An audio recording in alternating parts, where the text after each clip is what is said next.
কেমন কথা জি। আব্দুল মালিক মুজাহিদ লিখছেন নিজের কিতাবে,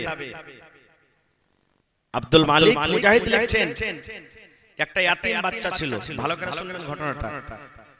ইয়াতিম বাচ্চা ছিল, আর ওই ইয়াতিম বাচ্চাটার খাজরের বাগান ছিল, আর ওয়ার পাঞ্জর একটা ধনী লোকের ছিল, ওরও কিন্তু খাজরের বাগান ছিল। কতখানি আল্লাহওয়ালা ইমানদার জানেন? ইয়াতিম বাচ্চাটা মনে মনে ভাবলো, আল্লাহ আমার বাপ নাই, আর হয়তো আমি গরিব মানুষ, কখন ওর খাজর আমার দিকে বেশি ঝরে পড়বে, আমার খাজর ওদিকে কখন ঝরে পড়বে, হয়তো পরে লড়াই হবে, ঝগড়া হবে, কি হবে না হবে আল্লাহ জানে। না, আমি মধ্যখানে একটা বাউন্ডারি করে দেব, আইল করে দেব, যাতে আমার খাজর আমার দিকে থাকে, ওর খাজর ওর দিকে থাকে। এবার আইল শুরু করেছে দিতে, চহরদারি বাউন্ডারি করতে করতে করতে সুবহানাল্লাহ, একবারে ঠিক বাউন্ডারির সামনে ধনী লোকটার একটা খাজুর গাছ পড়ে গেছে। দেওয়ালটা কিন্তু সোজা হয়ে খাড়া হয়নি, কাটছে দেখো দেখো। এবার এতিম ছেলেটা ধনী লোকটাকে বলছে, ভাই তোমার এই খাজুর গাছটা আমাকে দান করে দাও। বলছে কেন? বলছে আমি যে বাউন্ডারি করছি, আইলটা সোজা করছি, আমার আইলের সামনে একটা খাজুরের গাছ তোমার পড়ে গেছে, তুমি আমাকে দিয়ে দাও, আমার ভিতরে চলে আসো। বলছে না দেব না। বলছে কি না দিয়ে দাও? বলছে না তাও দেব না। বলছে দিবে না তো না। এবার সেই লোকটা ইয়াতিম বাচ্চা আল্লাহর রাসূলের দরবারে চলে গেছে, হুজুর আমার পাশে জমির পাশে বাগানের পাশে ওই অমুক লোক ধনী লোকের একটা খাজুরের বাগান আছে, আর আমার দিকে একটু কায়তে একটা খাজুরের গাছ চলে এসেছে, আমি দান চাইছি তাও দেই না, খরিদ করে চাইছি তাও দেই না, আপনি তাকে একটু বুঝান না। রাসূল বললেন ডাকো আকে, আপনারা যেমন বসে আছেন সাহাবা কেরামের দল বসে আছে। এবার রাসূল ডাকলেন, ডাকা পর বলছেন, আরে বাবা একটা তো গাছ মাত্র, দিয়ে দাও ছেলেটাকে, ইয়াতিম বাচ্চা, বাপ নাই বাপ হারা, দিয়ে দাও গাছটা। বলছেন না হুজুর দিব না গাছটা।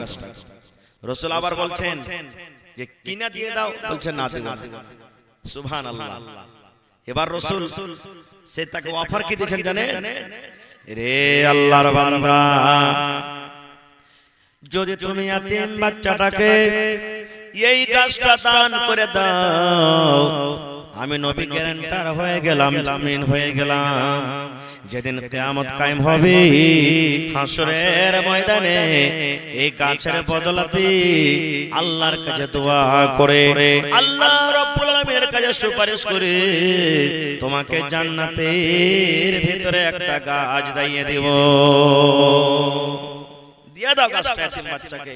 তুমি যদি গাছটা দিতে পারো, জান্নাতের ভিতরে গাছের বদলাতে একটা আল্লাহ জান্নাতে তোমাকে গাছ দিবে। বলো রাজি আছো?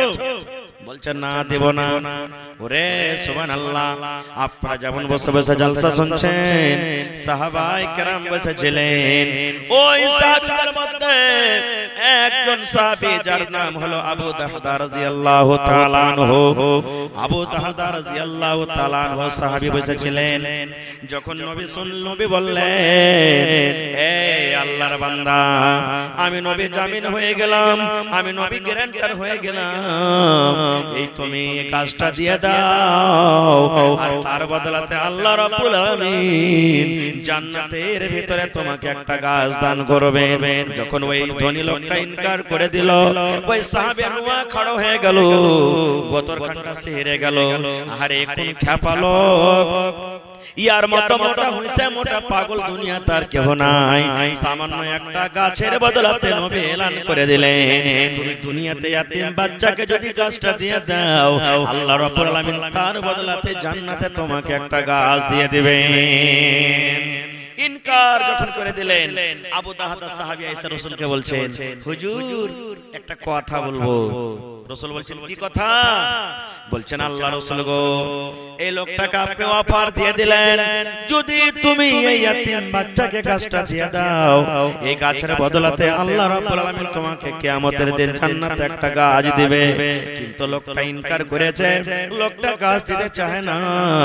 নবী গো, আমি যদি আবু দাহদা যেরকম করে হোক, খা ধরে হোক, পা ধরে হোক, যত টাকা লাগুক, যত জমি লাগুক, এই গাছটা যদি খরিদ করে ইয়াতিম বাচ্চাটাকে দাওয়াইতে পারি গো দয়ার নবী, তবে বলেন আমার জন্য আল্লাহ রাব্বুল আলামিন জান্নাতের ভিতরে একটা গাছ দিবেন কে দিবেন না? সুবহানাল্লাহ। বলছেন আবু দাহদা, হুজুর যতই টাকা লাগুক, যদি আমি আবু দাহদা এই লোকটার কাছ থেকে গাছটাকে কিনে, সোনা লাগুক, চাঁদি লাগুক, গাছ লাগুক, জমি লাগুক, যা লাগুক, যদি আমি কিনে এতিম বাচ্চাটাকে দেওয়াইতে পারি তো আমাকে অফারটা দিবেন, আমি জান্নাতে গাছটা পাবো? রাসূল বললেন, হ্যাঁ হ্যাঁ, তুমি পেয়ে নেবে আবু দাহদা, তুমি পেয়ে যাবে আবু দাহদা। যাও যাও, আমি তোমাকে অফার দিয়ে দিলাম, যদি তুমি এই এতিম বাচ্চাকে গাছটা খরিদ করে দেওয়াইতে পারো, আল্লাহ রাব্বুল আলামিনের দরবারে দোয়া করে কিয়ামতের দিন তোমার জন্য জান্নাতের ভিতরে একটা আল্লাহ গাছ দিয়ে দিবেন। এক মিনিট দেরি করলেন না মসজিদে। এ আমার রামপুর গ্রামের মায়েরা খালারা শুনেন, সুবহানাল্লাহ। এবার আবু দাহদা রাদিয়াল্লাহু তাআলা আনহু দৌড়াতে লাগলেন বাড়ির দিকে, দৌড়াতে দৌড়াতে দৌড়াতে দৌড়াতে বাড়িতে চলে গেলেন। দরজাতে দাঁড় হয়ে গেলেন, আইগিনার ভিতরে ঢোকে না। আবু দাহদা দুয়ারে দাঁড় হয়ে গেলেন। দাঁড় হয়ে যাওয়ার পর এবার বিবিকে ডাকতে বলছেন, বিবি রে, আমার জমির কেওলা খান্ডা দিয়ে দে রে বিবি, আমার জমির বাগানের কেওলা খান দিয়া দে। এ বিবি, আমি আবু দাহদা তোমার স্বামী বলি রে, আমাকে জমিনের কেওলা খানটা দিয়ে দে। তার বিবি বলছেন, স্বামী গো, কোন জমির কেওলা দিব, কোন বাগানের কেওলা দিব গো স্বামী? এবারে আবু দাহদা বলছেন, বিবি রে, যেই বাগানে আমার বাড়ি আছে, যেই বাগানে আমার ঘর আছে, যেই বাগানে আমি বসবাস করি, বিবি রে, এই বাগানের কেওলাটা আমাকে দিয়ে দে। কেমন নেককার সাহাবী।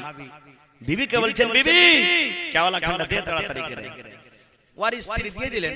এখনকার মতন তো লোক মায় লোক লয় যে 100 রকম সওয়াল করবে, কি করবে, কি কাম আছে, কোনটা যাবে। ইমানদার মেয়ে ছেলে দিয়ে দিলেন বাহির করে। যেমন কেওলা খান্ডা নিলেন হাতে, দৌড়াতে দৌড়াতে দৌড়াতে দৌড়াতে আল্লাহর নবীর দরবারে হাজির। মজলিস লেগে আছে। ওই আবু দাহদা সাহাবী বলছেন, ও ধনী ভাই, এই মজলিসের লোকের মওজুদগিতে আল্লাহকে গাওয়া করে সাক্ষ্য করে এই আমি তোমাকে কেওলা দিয়ে দিলাম। এই আমার কেওলাতে আমার জমিন আছে, আর আমার জমিনে একটা খুব সুন্দর বাড়ি আছে, ঘর আছে, যেটা আমি বাড়িতে থাকি। শুধু তা নয় রে, এই আল্লাহর বান্দা, আমার একটা খাজুরের বাগান আছে, যে বাগানে আমার এক দুই করে 700 খাজুরের গাছ লাগা আছে, 700 খাজুরের গাছ লাগা আছে, 700 খাজুরের বাগান, 700 খাজুরের গাছের বাগান, এবং আমার বাড়ি, এবং বাড়ির ভিতরে একটা সুন্দর খুব কুয়া আছে, মিষ্টি পানি। আর আমার ওই জমিনটা সব কেওলা তোমাকে দান করে দিলাম রে। দয়া করে এই এতিম বাচ্চাকে তুমি এই খাজুরের গাছটা দিয়ে দাও। দে ভাই, দিয়ে দে। এই দেখ 700 খাজুরের গাছের বাগানের কেওলা হাজির, তোকে দিয়ে দিল, এতিম বাচ্চাটাকে তুই দিয়ে দে ভাই গাছটা। তখন লোকটা বলছেন যে, হাসতার বলছেন, তুই মজা করছিস নাকি আমাকে? তোর ঠিক খ্যাপা লোক দুনিয়াতে আছে যে তুই আমার কাছ থেকে একটা গাছ নিবি আর তুই আমাকে 700 খাজুরের গাছের বাগানের কেওলা দিছিস? আবু দাহদা বলছেন, এরে আল্লাহর বান্দি বান্দা, আমি নবীর সাহাবী, মিথ্যা কথা বলবো না রে, মিথ্যা কথা বলবো না। আমি তোমাকে দিয়ে দিলাম, আল্লাহ রাসূল এখানে বসে আছেন, নবীর সামনে আমি এলান করে দিলাম, এই আমার 700 খাজুরের গাছের বাগানের কেওলা তুমি নিয়ে নাও। এবার যা হলো, এতিম বাচ্চাকে একটা গাছ ছেড়ে দিলেন। এবার আবু দাহদা দৌড়াতে দৌড়াতে দৌড়াতে দৌড়াতে বাড়ি চলে গেলেন। দুয়ারে দাঁড় হয়ে বিবিকে ডাকছেন, বিবি রে, এ বাড়ি খালি করে দাও রে বিবি, বাড়ি খালি করে দাও। দরকারের যেগুলো সামান আছে, কাপড় চোপড় আছে, সেগুলো নিয়ে নাও। আর নেওয়ার পর বিবি রে, এ বাড়ি খালি করে দাও। এবার বিবি বলছেন, স্বামী গো, কেন বাড়ি খালি করবো গো স্বামী, কেন আমরা বাড়ি থেকে যাব? এবার আবু দাহদা বলছেন, বিবি রে, আজ থেকে আমাদের এই বাড়ি আর আমাদের বাড়ি নয়, এই বাগান আমাদের আর বাগান নয়, এই গাছ আমাদের আর গাছ নয়। তখন বলছেন কেন আমাদের গাছ নয়? এটা তো আমাদের গাছ, এটা তো আমাদের বাড়ি, এটা আমাদের পুকুর, এটা তো সবই আমার, কেন আপনি কথা বলছেন? হযরত আবু দাহদা রাদিয়াল্লাহু তাআলা আনহু বলছেন, হে আমার বিবি শুনে নাও, আমি এই 700 খেজুরের গাছের বাগান এবং বাড়ি এবং এই সুন্দর কুয়াটাকে আমি বিক্রি করে দিয়েছি, বিবিরে বিক্রি করে দিয়েছি, এই জন্য তাড়াতাড়ি করে বাড়ি থেকে বের হয়ে যা। যখন কথাটা বললাম, এবার আবু দাহদার স্ত্রী বলছেন, স্বামী গো একটুখানি দয়া করে বলেন তো, এই যে আপনি এত বড় বাগান বিক্রি করে দিয়েছেন, কত দামে বিক্রি করেছেন, কত টাকাতে বিক্রি করেছেন, কত পয়সাতে আপনি বিক্রি করেছেন? এবার আবু দাহদা বলছেন, বিবি রে কত টাকাতে বিক্রি করেছে আমি বলতে পারবো না রে বিবি, আল্লাহ রাব্বুল আলামিনের জান্নাতের ভিতরে একটা গাছের বিনিময়ে, একটা গাছের বদলাতে আমি আবু দাহদা এই 700 খেজুরের গাছ আমি বিক্রি করে দিয়েছি। বিবি জান্নাতে একটা গাছের বদলাতে 700 খেজুরের গাছ আমি বিক্রি করে দিয়েছি। বিবি তখন বলছেন, স্বামী গো একটা কথা বলবো। বলছে কি? বলছেন আল্লাহ রাসূলকে কি আপনি জিজ্ঞাসা করেননি যে জান্নাতে যে আল্লাহ গাছটা দেবে একটা গাছ, গাছটা কত বড় হবে, কত বড় গাছটা হবে আপনি জিজ্ঞাসা করেননি? আবু দাহদা বলছেন, বিবি রে হ্যাঁ আমি জিজ্ঞাসা করেছি। আল্লাহ রাসূল বলেছেন জান্নাতের ভেতরে যে একটা গাছ হবে আল্লাহ রাব্বুল আলামিন জান্নাতকে দান করবেন, ওই গাছটা এত বড় হবে, ওই গাছটা এত বড় হবে, ওই গাছটা এত বড় হবে। দয়া রাসূল বলেছেন একটা শক্তিশালী লোক একটা খুব মজবুত ঘোড়াতে যদি চড়ে যায়, একটা মজবুত ঘোড়াতে সওয়ার হয়ে যায়, আর ওই ঘোড়াতে চেপে হাঁটতে আছে, ঘোড়া দৌড়াইতে আছে, ঘোড়া দৌড়াইতে আছে, ঘোড়া দৌড়াইতে আছে। একদিন, 2 দিন, 3 দিন করে মাস গেল, 2 মাস গেল, বছর গেল, 2 বছর গেল। এই করতে করতে করতে নবী বলেছেন সুবহানাল্লাহ, আমিন 100 বছর পর্যন্ত যদি ঘোড়া গাছের তলাতে তলাতে হাঁটে। ওই সাহাবী বলছেন, ও আমার বিবি শুনে নাও, 100 বছর শেষ হয়ে যাবে কিন্তু সেই একটা গাছের তলা পাস করতে পারবে না। নারে তাকবীর। 100 বছর শেষ হবে কিন্তু গাছের তলা শেষ করতে পারবে না, এত বড় গাছ। এ ভাই মুসলমান দেখেন সাহাবীদের ঈমান কেমন, সাহাবীদের ঈমান কেমন। একটা গাছের বদলাতে 700 খেজুরের গাছ দিয়ে দিলেন। আরেকটু আগে চলেন, সাহাবায়ে কেরাম নবীর জন্য কত বড় জান দিয়েছেন, কুরবানি করেছেন। সুবহানাল্লাহ। রাসূল যা বলেছেন একবার কিলো কাল করেননি, রাসূল যা বলেছেন মুখ চোখ বন্ধ করে সারা সেই কাজ করেছেন। আজকে যেমন আপনারা বসে আছেন, আল্লাহ রাসূল সাল্লাল্লাহু আলাইহি ওয়াসাল্লাম একদিন সাহাবীরাকে বলছেন, ও আমার সাহাবী তোমরা কে আছো আজকে দান করবে, কে আছো তোমরা দান করবে। দেখবেন মেলা জায়গাতে হয় যে আপনাদের গ্রামে আল্লাহর রহমতে হয়েছে, এর আগে আমি চিলমারি মাদ্রাসার জালসা করতে এসেছি, আমি দেখেছি যে এক অপরকে ধরা পকড়া করেছেন। আমার নানা জান মাওলানা মোহাম্মদ হাসান সাহেবের গলিতে জালসা করেছি, মসজিদের জন্য কত ধরা পকড়া করে দান করেছেন। এই আমি 5000 জন্য তুই দিবি না, 6000 আমি তুমি 4000 কি 5000 দে, এই যে পাল্লা পাল্লি। তো বলবেন হাজী মাওলানা এগুলা কি জায়েজ আছে শরীয়তে? তাহলে শুনেন হাদিসের কথা বলছি। আল্লাহর রাসূল একদিন বললেন দান করো, বলছেন দান করো। হযরত ওসমান গনি বলছেন ইয়া রাসূলুল্লাহ আমি ওসমান 200 উট 700 ঘোড়া 29.5 কিলো চাঁদে এবং 5.5 কিলো সোনা আমি দান করে দিলাম। কতটি? 200 উট 700 ঘোড়া 29.5 কিলো চাঁদি 5.5 কিলো সোনা দান করলেন। কত টাকা হতে পারে বুঝে দেখেন। রাসূল সোনার টাকা গলা কি করে বুঝলেন? আর বলছেন উসমান রে আজ থেকে যা করবি আল্লাহ তোর maaf করে দিয়েছে, যা জান্নাতে চলে গেলি তুই, যা। সুবহানাল্লাহ। এবার উমর ফারুক কিন্তু মজলিসে ছিলেন। উমর ফারুক মনে মনে বলছেন আবু বকরকে কোনদিন দান করে জিততে পারেনি, আজ কিন্তু জিতবো, ওকে আমার কাছে মাল আছে, আজ জিতবো ওকে যে হালাতে হয়। জীবনে কোনদিন দান করে জিততে পারেনি, আজ জিতবো ওকে। হায়রা তোমার ফারুক চলে গেছেন বাড়ি, কপি কলম নিয়ে বসলেন, বসার পর হিসাব করতে লাগলেন মালের কতটি আমার কাছে মাল আছে। মালের হিসাব করতে করতে করতে বাড়িতে যা মাল ছিল মালকে দুই ভাগে ভাগ করলেন, এক ভাগ নিজের ছেলে মেয়ের জন্য বাড়তে রাখলেন, আর এক ভাগ আল্লাহর রাসূলের সামনে হাজির করে দিলেন। আর মনে মনে খুবই খুশি আছে, আজ কিন্তু জিতবো। কেন এই ভাবে খুশি আছেন জানেন? আপনার গ্রামে কার কাছে টাকা আছে কার কাছে নেই, গ্রামের লোক জানে কি জানে না? 19-20 জানে কি জানে না? হ্যাঁ, ওই লোকটার কাছে টাকা আছে, এই লোকটা হলো গরিব, ওই লোকটা হলো এরকম, এই লোকটা হলো এরকম, জানছে তো সাহাবায়ে কেরাম জানছেন যে কার কাছে মাল আছে, এই টাইমে কার কাছে নাই। হযরত ওমর ফারুক বলছেন আজ আবু বকরকে জিতবো, মাল লেসা হাজির করলেন। হযরত আবু বকর রাদিয়াল্লাহু তাআলা আনহু দেখা পর শেষের বেলাতে বাড়ি গেলেন। বাড়ি যেতেন বিবিকে বলছেন, ও আমার ভালোবাসা বিবি, আল্লাহর নবী দান চেয়েছেন বিবি রে, নবীর দরবারে এলান হয়েছে দান করতে হবে, দান করব বিবি রে, বলো তো বাড়তে কি আছে? নবীর দরবারে দান করতে হবে। হযরত ওমর ফারুক মালের আধা দিয়ে দান করে দিয়েছেন, ওসমান এত এত দান করে দিয়েছেন, আব্দুর রহমান বিন ওফ 1000 কিলো খেজুর দান করে দিয়েছেন। বিবি রে বলো তো আমার বাড়তে কি আছে? এবার হযরত আবু বকর রাদিয়াল্লাহু তাআলা এর স্ত্রী, এটা নবীজির একটা শাশুড়ি হলেন, হযরত আয়েশা রাদিয়াল্লাহু তাআলা আনহার মা। এবার খুঁজতে খুঁজতে খুঁজতে 2.5 কিলো যাও হোক কিংবা চাউয়ের আটা হোক বাড়তে পেয়েছে। 2.5 কিলো যাও কিংবা চাউয়ের আটা হযরত আবু বকর হাতে দিলে দিলেন যে একটাই আছে, আর কিছু নেই।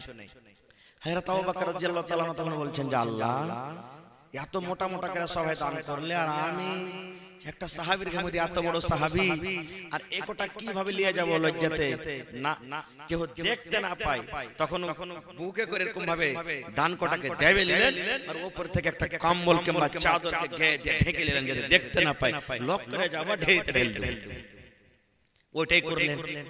2.5 কিলো মতন যাও কিংবা যাওয়ের আটা যে বাড়তে ছিল নিয়ে যায়, কাউকে জানতে দিলেন না, লক করে ঢেরিতে ঢেলে দিলেন।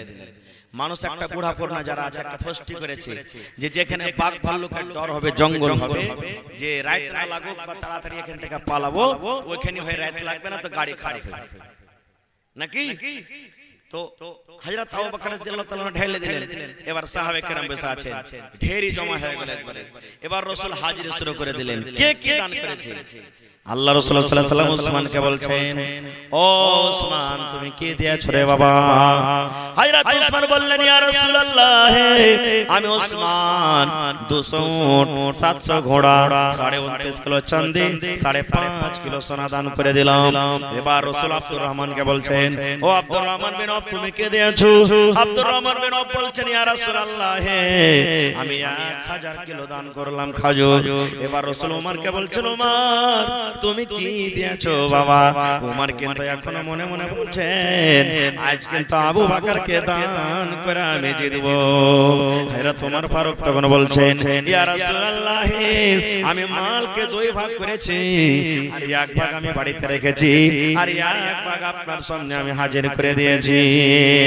যখন কথাটা শুনলেন, এই করে করে করে শেষের বেলাতে নবী আবু বকরকে বলছেন, ও আবু বকর তুমি কি দিয়েছো বাবা, তুমি বলে দাও। হযরত আবু বকর কত উত্তর দিচ্ছেন সুন্দর করে রে মুসলমান, কিয়ামত পর্যন্ত এরকম কোন মায়ের বেটা মায়ের লাল জন্ম লাইনি যে হযরত আবু বকরের মতো সেই উত্তর দিতে পারবেন। হযরত আবু বকর রাদিয়াল্লাহু তাআলা আনহু নবীকে বলছেন, ইয়া রাসূলুল্লাহ, আল্লাহ রাসূল গো, আমি কি দান করেছি এটা জিজ্ঞাসা না করে কোন বেজে আমি কি দান করেছি আর আমার মেয়ে ছেলের জন্য বাড়তে কি রেখেছি এটা আপনি আমাকে জিজ্ঞাসা করেন। হুজুর কি দান করেছি এটা না জিজ্ঞাসা করে আমি কি দান করেছি আর কি বাড়তে রেখেছি সেটা জিজ্ঞাসা করেন। রাসূল বলছেন, আবু বকর কি দিয়েছো আর কি তুমি বাড়তে রেখেছো বলো তো। ওরে সুবহানাল্লাহ, যখন কথাটা বলা হযরত আবু বকর বলেন, ইয়া রাসূলুল্লাহ, আল্লাহ নবী গো, আমি আপনার বন্ধু, আপনার দোস্ত, আপনার বন্ধু আবু বকর আল্লাহ এবং আল্লাহ রাসূলকে বাড়িতে রেখে আল্লাহ এবং আল্লাহ আল্লাহ রাসূলকে বাড়িতে রেখে আমি আল্লাহ এবং আল্লাহ রাসূলের ভরসাতে বাড়িতে রেখে যা আমার বাড়িতে ছিল নবী গো সব কোটা আপনার সামনে আমি হাজির করে দিয়েছি। এই কথা বললেন না 2.5 কিলো মতন জুয়া দিয়েছি, এই কথা বললেন না 2.5 কিলো মতন যাও দিয়েছি। সেই সাহাবী বলছেন ইয়া রাসূলুল্লাহ আল্লাহ এবং আল্লাহ রাসূলকে বাড়িতে রেখে আমার বাড়িতে যা ছিল সব কোটা আমি দান করে দিয়েছি। যখন কথাটা বলা হায়রা তোমার ফারুক খাড়িয়া বলছেন আল্লাহ আজ আমি আবু বকরকে দান করে জিততে পারলাম না, আমি হাফ হাফ দান করেছি, হাফ হাফ নেকি পেয়েছি, আবু বকর ঝেড়ে দান করে দিয়েছে, বাড়তে যা ছিল পূর্ণ নেকি পেয়ে নিবে। তাহলে দানের পাল্লা পাল্লি শুরু হয়ে গেল। এবার আপনারা বলবেন হাজী মাওলানা এত সুন্দর করে চকলেটের মতন করে মসজিদ ঝুলছে, এত সুন্দর মসজিদ বানিয়ে কি লাভ আছে মাওলানা, কি পাবো? এই মসজিদ বানার কি কোনো ফজিলত আছে? আছে। আল্লাহ রাসূল সাল্লাল্লাহু আলাইহি ওয়াসাল্লাম বলেছেন মান বানা লিল্লাহি মসজিদান বানাল্লাহু লাহু বাইতান ফিল জান্নাহ। আল্লাহ রাসূল বলেছেন ও আমার উম্মত শুনে নাও, তুমি যদি আল্লাহর ইবাদতের জন্য আল্লাহর ইবাদত খানা মসজিদ তুমি তৈরি করো উম্মত রে, আল্লাহ রাব্বুল আমিন তোমার জন্য রাজি হয়ে আল্লাহ তোমার জন্য জান্নাতের ভিতরে এখন ঘর বানিয়ে দিবেন। যে আল্লাহর জন্য ঘর বানাবেন আল্লাহ তার জন্য রাজি হয়ে জান্নাতে একটা ঘর বানিয়ে দিবেন। এবার আপনারা বলবেন হাজী মাওলানা আমরা তো মোটামুটি 1.25 কারোর টাকা মসজিদে খরচা করেছি আর 1200 গ্রামে আছি, 1200 ঘর মিলে করেছি, তাহলে তো এখানে আল্লাহ রাসূল বলেছেন যে বানাবে মানে একটা লোক যদি বানাইতে একটা লোকের জন্য বললো, তো আমরা সবাই মিলে যে বানাচ্ছি তো সবাই মিলে তো পাবো না নাকি? এর কোনো ফজিলত আছে? আমার মাওলানারা বসে আছেন জিজ্ঞাসা করবেন। আল্লাহ রাসূল বলেছেন যদি একটা পাখির বাসার সমান তুমি যদি মসজিদ তৈরি করো আল্লাহ রাব্বুল আলামিন তার বিনিময়ে তোমার জন্য জান্নাতে এখন ঘর বানিয়ে দিবেন। পাখির বাসা কত হয়? এত বড় হয় নাকি? রাসূল বলছেন পাখির বাসার সমান যদি তুমি আল্লাহর ঘর বানাও জান্নাতের ভিতরে তোমার জন্য এখন ঘর বনবে। এর মানে কি? মুহাদ্দিসে কেরাম দুটো মানা বলেছেন। এক নম্বর মানা হলো যে মসজিদ যত ছোট থেকে ছোট হোক না কেন, এত ছোট যদি পাখির বাসার সমান হয় আর নিয়ত থাকে যে আল্লাহকে রাজি করার জন্য মসজিদ বানাচ্ছে তা আল্লাহ জান্নাতে ঘর বানাবে। 2 নম্বর মুহাদ্দিসে কেরাম বলছেন ধরেন আপনার মসজিদে 1.25 কারোর টাকা খরচ হয়েছে, আপনি 50,000 দিলেন, 5,000 দিলেন, 10,000 দিলেন, 10 টাকা দিলেন, এইবারে আপনার ওই 50,000 এ 10,000 এ 5,000 এ সমস্ত মেটেরিয়াল গিট্টি সিমেন্ট ছড় কিনা হলো, কিনার পর যখন ঢালা হলো তো একটা পাখির বাসার সমানই হলো জায়গাটা, আপনার ছাদ করা হলো বা জায়গাটা হলো, এতক্ষণই জায়গা করতে গেল আপনার জন্য আল্লাহ জান্নাতে ঘর বানিয়ে দিবেন।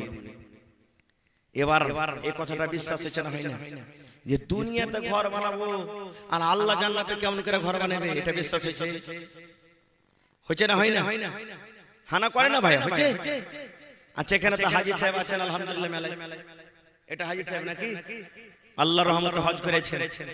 এবার হাজী সাহেবকে জিজ্ঞাসা করেন যে হাজী সাহেব সৌদি আরবে যে 5 লাখ টাকা লাগালছিল না ইন্ডিয়াতে লাগালছিল? ইন্ডিয়াতে লাগালছিল, কিন্তু ইন্ডিয়াতে লাগাইলে ওর জন্য গায়াতে দেখেন এরোপ্লেন রেডি আছে, কত নম্বর সিটে হাজী সাহেব বসবেন, ওর নাম কি হবে, এবার কোন জায়গাতে নামবে, মক্কাতে যে কোন রুমে কয় নম্বর রুমে থাকবে, কোন জানোয়ারটা কুরবানি করবে, ওর জন্য রেডি হয়ে আছে। ওটা বাদ দেন, অতনি বুঝতে না পারবেন তো। আল্লাহর রহমতে যতটি লোক আছেন ট্রেনে সফর করেছেন, দিল্লি, পাটনা, পাঞ্জাব, আদিয়ানা, লুধিয়ানা করেছেন না করেননি? এবার আপনি ধরেন যে আগামী মাসের 15 তারিখে যাবেন দিল্লি, এখন আপনি টিকিট কেটে নিলেন, যেমন কোন কম্পিউটার ওয়ালার কাছে টিকিট কাটলেন, কোন টিকিট মাস্টারের কাছে টিকিট কাটলেন, এবার অমুক টিকিটটা কাটার সাথে সাথে আপনার কাছ থেকে টাকা কেটে গেল। এবার যেমন টাকা কাটলো আপনাকে এখন টিকিট দিবে, ওই টিকিটে লেখা থাকবে যে কত নম্বর ট্রেনে আপনি যাবেন, কোন ট্রেনে যাবেন, ট্রেনটার টাইম কি হবে, ট্রেনটা কত টাইমে পৌঁছাবে, আপনি কোন বগিতে যাবেন, ওই বগি নম্বরে কয় নম্বর সিট হবে আপনার সিটে কেউ বসতে পারবে না, সবকিছু রেডি থাকে না? জোরে বলেন থাকে না?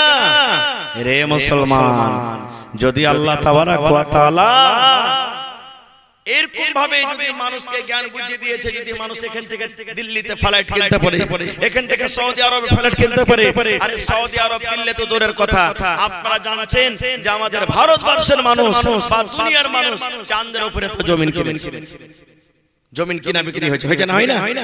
চাঁদের উপরে কিনা বিক্রি হয়েছে জমিন। যদি কিনতে পারে তা আল্লাহ তাবারাক ওয়া তাআলা কেন আপনার জন্য জান্নাতে ঘর বানাতে পারবেন না? পারবেন না? পারবেন না? জোরে বলেন পারবেন না? পারবেন না? পারবেন। সুবহানাল্লাহ। আরো একটা হাদিস শুনেন যে সবার জন্য আল্লাহ জান্নাতে ঘর বানাবে, এরকম কি প্রমাণ আছে? আল্লাহ রাসূল সাল্লাল্লাহু আলাইহি সাল্লাম যে মসজিদ তৈরি করেছেন মসজিদে নববী, ওই মসজিদের পাঞ্জরে একটা ছোট খালি জায়গা ছিল, একটুখানি ফাঁকা জায়গা ছিল। তো রাসূল সাহাবীরা বলেন, হ্যাঁ গো, তোমাদের মধ্যে কে এমন আছো যে ফাঁকা জায়গাটা যদি টিনে মসজিদে লাগাইতে পারো তো আল্লাহ তাবারাক ওয়া তাআলা তার বদলাতে জান্নাতে ঘর বানিয়ে দিবেন। মসজিদ রেডি আছে আগে থেকে, কিন্তু একটুখানি ফাঁকা জায়গা আছে। তো রাসূল বলছেন এই জমিন খানটা কিনে কে তোমরা মসজিদে লাগাইতে পারবে, লাগাইতে পারলে আল্লাহ তোমার জন্য জান্নাতে ঘর বানিয়ে দিবেন। সুবহানাল্লাহ। হযরত ওসমান গনি খাড়ি হয়ে গেলেন, নবীজি যত টাকা লাগবে আমি ওসমান রেডি আছি, আমি এই জমিটাকে কিনে আমি মসজিদে সাটিয়ে দিলাম। রাসূল জান্নাতের খুশখবরি দিয়ে দিলেন। তাহলে ভাই আজকে মসজিদে যত লোক দান করেছেন, নর নারী ছোট বড় যত লোক দান করেছেন, যেভাবে শক্তি হিসেবে যে দান করেছেন, আল্লাহ তাবারাক ওয়া তাআলা প্রত্যেক দানের জন্য আল্লাহ জান্নাতের ভিতরে একটা করে ঘর বানাবেন পড়ে ইনশাআল্লাহ। আর জোরে পড়েন ইনশাআল্লাহ। তো ভাই আমার ওয়াজ নসিহত রাত দিন আপনারা শুনছেন, আমার প্রত্যেক দিনের প্রোগ্রাম আমি যদি 2 ঘন্টা 3 ঘন্টা আরো ওয়াজ করি তা আপনারা আমার মনে হয় হিলবেন না, বসে বসে শুনবেন। তবে দ্বিতীয় উদ্দেশ্য হলো যে আজকে আপনাদের মসজিদ কমপ্লিট আছে আলহামদুলিল্লাহ, মসজিদে সিসা লাগবে বা এসি লাগবে বা আর কিছু হালকা ফুলকা মসজিদে কাম লাগবে, তো মোটামুটি কিছু টাকার দরকার আছে। তা আমি বেশি চাইনি, মাত্র দেখে 100টা লোক কোন আল্লাহর বান্দা আছেন যে 1000 2000 5000 করে দিতে পারবেন, ইচ্ছা করলে একটা লোক 1 লাখ দিতে পারবেন ইনশাআল্লাহ। কইছিলেন যে মাওলানা যে যা দিবে দেখ, আমি একলাই মসজিদে যত সিসা লাগবে নিচে তালা লাগাই তাকে তালে দিয়ে দেব। কিংবা কইছিলেন মাওলানা 4টা দেওয়াল আছে চারদিকে, উত্তর দক্ষিণ পূর্ব পশ্চিম, এক সাইডের দেওয়ালে যা সিসা লাগবে আমি একলাই লাগিয়ে দেব। কেউ কইছিলেন মাওলানা এক সাইডের উত্তর দিকে বা দক্ষিণ দিকে বা পশ্চিম দিকে যা সিসার টাকা লাগবে আমি একাই দেব। দেখি কেউ এরকম আল্লাহর বান্দা হবে না? একটা জীবনে আল্লাহ মাল দিয়েছে, দৌলত দিয়েছে, কিন্তু কেউ মাল দৌলত নিয়ে যাবেন না। বাদশা সিকান্দার যখন মরছে, মরার টাইমে বেটারাকে সব থেকে জড়ো করে বলছেন, বেটারে আমি যখন মরবো আমার কাফন থেকে হাত ঘন্টা বাহির করে রাখিস আর বাহির করে আমাকে কবরস্থানে তোরা নিয়ে যাইস। বেটারা বলছেন, আব্বাজান আপনি এত বড় রাজা, এত বড় বাদশা, নাম করা রাজা, আর আপনার কাফন থেকে হাত বের করে রাখবো, এর মানে কি বুঝতে পারলাম না। বাদশা সিকান্দার তখন কি বলছেন জানেন? রে আমার ধনেরা, এই জন্য আমি বললাম দুনিয়ার লোক যেন আমাকে এটা মনে করে বাদশা এত বড় বাদশা, বাদশা সিকান্দার এত বড় বাদশা, সব মাল সাই সম্পদে জমি জায়গা টাকা পয়সা ছেড়ে দেখো মরার টাইমে খালি হাতে কবরে চলে যায়। এই জন্য আমি বললাম আমার হাতটাকে বের করে রাখো। তা আছেন দেখে কোন আল্লাহর বান্দা একটা লোক হবেন, কোন একদিকে কইছিলেন একলাই না পারবেন, 2 ভাই মিলে করছেন, 2 ভাই না মিলবেন 3 ভাই মিলে করছেন, যে মাওলানা 10000 20000 30000 40000 যা লাগবে, বা আধখানি কইছিলেন 4টা দেওয়াল আছে আধখানি কইছিলেন, যে মাওলানা ভাই একটা খিড়কি কইছিলেন, আপনি একটা খিড়কিতে যা লাগবে আমি দিয়ে দেব 160 টাকা। আছেন কেউ আল্লাহর বান্দা দিতে পারবেন? আর ইনশাআল্লাহ আপনাকে দিতে হবে, আর দিয়ে এসেছেন। দেখি এটা একটা অফার রাখলাম, এবং আমি একটা অফার রেখেছি 100টা লোক 1000 2000 5000 1000 2000 5000 করে করে 100টা লোক তাইছেন। তো বিসমিল্লাহ করেন, আমার হাতে কোন আল্লাহর বান্দা আছেন যে 1000 2000 5000 করে দান করবেন। মায়েরা খালারাকে বলবো যে আপনারা গলার হার, নাকের নাকমাছি, কানের দুল, হাতের বালা, পার পায়া, কাঁসার বাদনা, কাঁসার গিলাস, থালি, যা আপনার শক্তি আছে আপনি এই আল্লাহর ঘরের জন্য, মসজিদের জন্য একটু আপনারা আগে আসেন আর চট চট চট চট চট চট করে নিজের নিজের দানটাকে 10 মিনিটের মধ্যে দিয়ে যান। তাইছেন তো ভাই, আজকে 1000 গ্রামের কাজ আছেন, মাত্র 1000 গ্রামের মধ্যে 100টা লোককে আমি চেয়েছি 1000 2000 1000 2000 5000 করে আইছেন দেখি বিসমিল্লাহ করেন। একটা লোক দেখি জান্নাতে ঘর নেওয়ার জন্য, দুনিয়াতে আল্লাহর ঘর বানাবেন, আল্লাহ তাবারাক ওয়া তাআলা জান্নাতে আপনার জন্য ঘর বানাবেন। আসেন দেখি বিসমিল্লাহ করেন তো দেখি। ডান থেকে বাম থেকে সামনে থেকে কোন আল্লাহর বান্দা আছেন? একটা লোক 1000 টাকা দিতে পারবেন, একটা লোক 2000 টাকা দিতে পারবেন। আজকে সাহাল সোহেল কে হবেন? যে সাহাল সোহেল জমিন দান করে দিয়েছিলেন, আজকে হযরত ইসমাইল কে হতে পারবেন? যে ইসমাইল নবী আল্লাহর হুকুমে মিনার মাঠে কুরবানি হতে চলে গেছিলেন, যে ইসমাইল নবী এবং ইব্রাহিম নবী বাপ বেটা দুজনে মিলে আল্লাহর ঘর কাবা শরীফকে নির্মাণ করেছিলেন, তৈরি করেছিলেন, সেই ইসমাইল কে আজকে হতে পারবেন? আসেন। কেউ নেই মজলিসের মধ্যে? এত বড় মজলিসের মধ্যে কেউ হইতে পারবেন না? সুবহানাল্লাহ। আপনারা উঠেন একটু তাড়াতাড়ি করে ভাই, লেট করিয়েন না। মাশাআল্লাহ। আমার জামাল কাওয়াড়িওয়ালা 1000 টাকা নগদ দিয়েছেন আর 2000 বাকি, মানে 3000 টাকা হয়ে গেছে নাকি? মাশাআল্লাহ, নারে তাকবীর। হাজি ভাই আপনাকে গ্রামে গোশ হয়নি নাকি? না মুখে খেনি টেনে ভরা আছে? একটু জোর করে নারা দেন ভাই। নারে তাকবীর। আর জোরে বলেন নারে তাকবীর। রামপুর বস্তি, রামপুর জামে মসজিদ, আবাদ রহি। মাশাআল্লাহ। আমার জামালউদ্দিন ভাই 3000 টাকা দিলেন, এক কলম হয়ে গেল, আর মাত্র 99 কলম। তারপরে 2 নম্বরে জামাল কুসুমউদ্দিন নাকি 1000 টাকা দিয়েছেন, মাশাআল্লাহ, 2 কলম হয়ে গেল। তারপরে নাজির হোসেন 1000 টাকা দিয়েছেন, 3 কলম হয়ে গেল, মাশাআল্লাহ। তারপরে 1000 টাকা কে দিলেন? আপনার নাম কি? মোহাম্মদ নুরুল ইসলাম। কে কেমন আছে আমি তো জানি না, তবে এর জোড়া লাগাতে পারবেন না? পারবেন? ওইটা সেক্রেটারি, মাশাআল্লাহ, ওর মাথাতে সারা জিম্মেদারি আছে নাকি? মাশাআল্লাহ, ইনশাআল্লাহ দিবেন। তো 1000 টাকা দিয়েছেন, তো কহে দেন হয়ে যায় কলমটা 500 টাকা। মাশাআল্লাহ, তাহলে ভাই 4 কলম হয়ে গেল, 4 কলম হয়ে গেল। জালালউদ্দিন কে ভাই? তুমি দিলে? তুমি দিলে নাকি? এদিকে আসো একটু সালাম করে নি। अरे बाप का बेटा सरस का घोड़ा कुछ नहीं तो थोड़ा थोड़ा बेटा जिंदाबाद है तो फिर कथा बियाह शादी है छे? हां जी के खाबे यार जी? हां हां आगे नात नहीं पीछे पागा नहीं, केउ टाना छिटरा करबा ना यार। 1000 টাকা দিছে, হায় আল্লাহ। हां আর পারবে না ভাই? এগোটাই তোমার পকেট থেকে 1000 টাকা দিয়ে দাও। हां আহা নানির নামে কত ভালোবাসা নানি। আহা, তো আমার